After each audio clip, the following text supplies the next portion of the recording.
Teman-teman, Assalamualaikum warahmatullahi wabarakatuh. Semoga kita semua selalu dalam lindungannya, penjagaannya, dan insya Allah kita selalu dalam keadaan baik dan sehat walafiat, dalam keadaan tenang, baik dalam segi finansial, dalam rizki, urusan pikiran, hati, dan jiwa raga, dan seluruhnya insya Allah dalam keadaan tenang semuanya.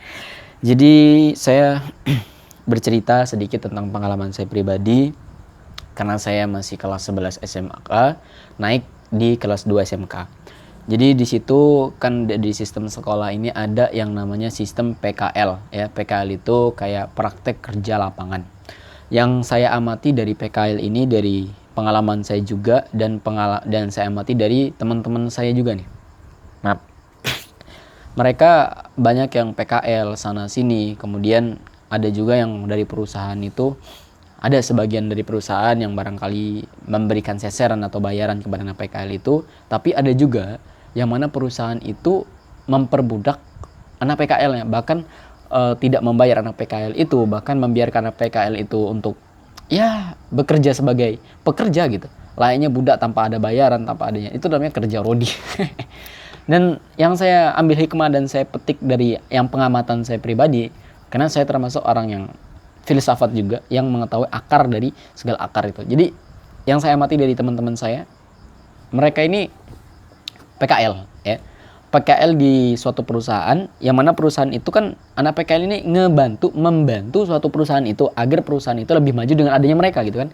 Sekaligus mereka itu kan membuat satu pengalaman pekerjaan. Nah, mereka bekerja membantu mereka, dari pembantunya mereka itu ketika satu perusahaan ini tidak mengerti, tidak peka terhadap rasa yang dilakukan oleh anak PKL yang membantu ini, maka di situ bisa berbahaya bagi perusahaannya. Kenapa bisa terjadi berbahaya? Karena begini, ketika anak PKL ini membantu, di situ kita ada kewajiban untuk membalas budi dari apa yang dilakukan oleh yang membantu kita tadi. Ya, kalau kita jadi bos di suatu perusahaan atau manajer di suatu perusahaan, kita ada kewajiban untuk membalas budi, ya, membalas budi dari apa yang mereka lakukan. Tapi kalau kita berpikir sebaliknya, wah anak ini PKL nih, gua kerjain aja lah, gua budakin aja lah, nggak usah dibayar lah. Artinya kita memperbudak orang lain, di situ sebabnya kita akan banyak masalah di situ.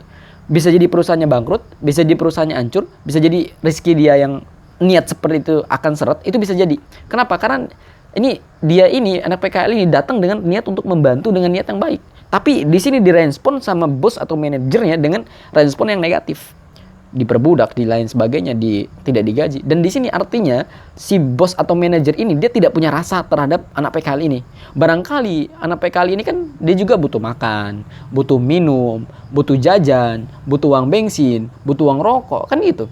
Dan kalau kita tidak peka terhadap rasa yang ada dalam jiwa kita terhadap orang lain, maka di sini berbahaya untuk kita juga. Kita harus bisa merasakan apa yang dirasakan orang lain. Ini namanya empati apa simpati ya? Saya lupa itu. Kalau nggak salah empati, bisa merasakan apa yang dirasakan orang lain. Seharusnya kita sebagai bos itu bisa merasakan apa yang dirasakan orang lain. Dan kalau lu, gue kesel juga nih. Kalau lu satu saat nanti jadi bos ya, maka kalau ada anak PKL yang bantu perusahaan lu harus gaji mereka. Ada kewajiban lu untuk gaji mereka. Ya. Jadi kalau lu ini misalkan jadi bos ya, lu ada kewajiban untuk bantu mereka. Kenapa? Tadi saya bilang bahwa mereka itu butuh makan, butuh minum, butuh jajan. Dan lu gak pernah tahu gimana perjuangan dia, gimana perjuangan orang tuanya, berkorban, panas-panasan, hujan-hujanan, keringat-keringatan, barangkali yang sakit-sakitan, cuma untuk jajan anaknya. Dan lu gak pernah tahu itu. Dan artinya kita ya harus peka terhadap lingkungan kita, peka terhadap rasa kita, dan jangan zolimi orang lain. Ketika lu menzolimi orang lain, sama aja lu menzolimi diri lu sendiri. Nah, kesel gua kan jadinya. Maaf teman-teman. Ya, mudah-mudahan sempat dipahami dan semoga kita semua jadi bos yang bisa berempati, bisa bersimpati pada sesama, pada lingkungan, dan kita bisa berbagi manfaat pada alam semesta. Terima kasih, saya Teddy Aliansa. Wassalamualaikum warahmatullahi wabarakatuh.